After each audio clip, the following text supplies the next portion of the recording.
आज हम विज्ञान भारती अभ्यासकार पुस्तिका कक्षा 7 में इकाई 24 तार्किक सोच के प्रश्नों को हल करेंगे। प्रश्न संख्या 1 है, निम्नलिखित प्रश्नों के सही विकल्प छांटिए। तार्किक सोच का पहला चरण क्या है?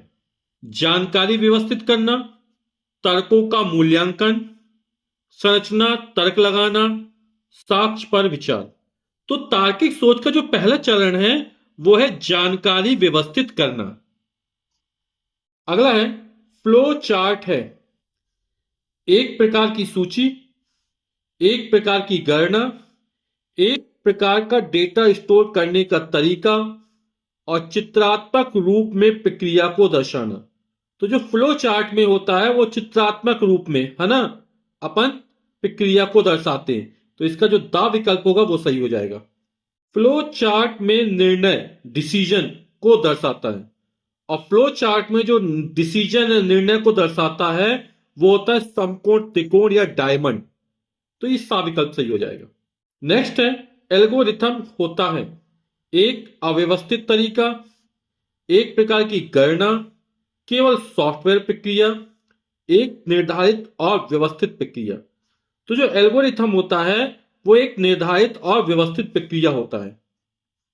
प्रश्न संख्या 2 है, निम्नलिखित कथनों के सम्मुख सत्य अथवा असत्य लिखिए। तार्किक सोच द्वारा किसी समस्या का समाधान चरणबद्ध तरीके से किया जाता है। और यह कथन कैसा है? बिल्कुल सही है, सत्य है।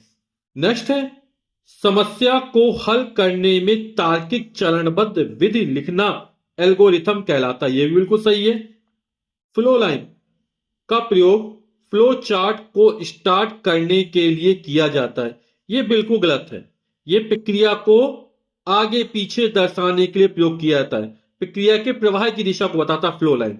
तो यह क्या है? स्टार्ट करने के लिए तो ओवल होता है ना? तो यह क्या है? गलत हो जाएगा।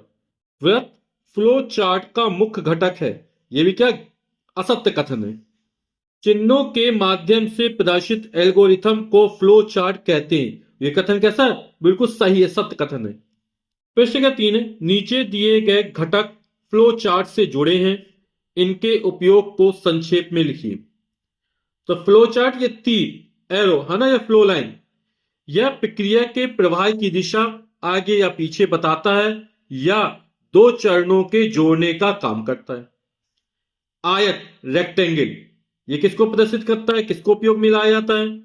यह प्रक्रिया के किसी एक चरण, कार्य या क्रिया को दर्शाता है।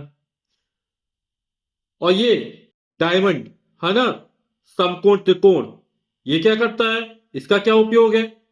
तो यह दो विकल्पों में से सही और गलत दो स्थितियों को दिखाने के लिए प्रयोग किया जाता है।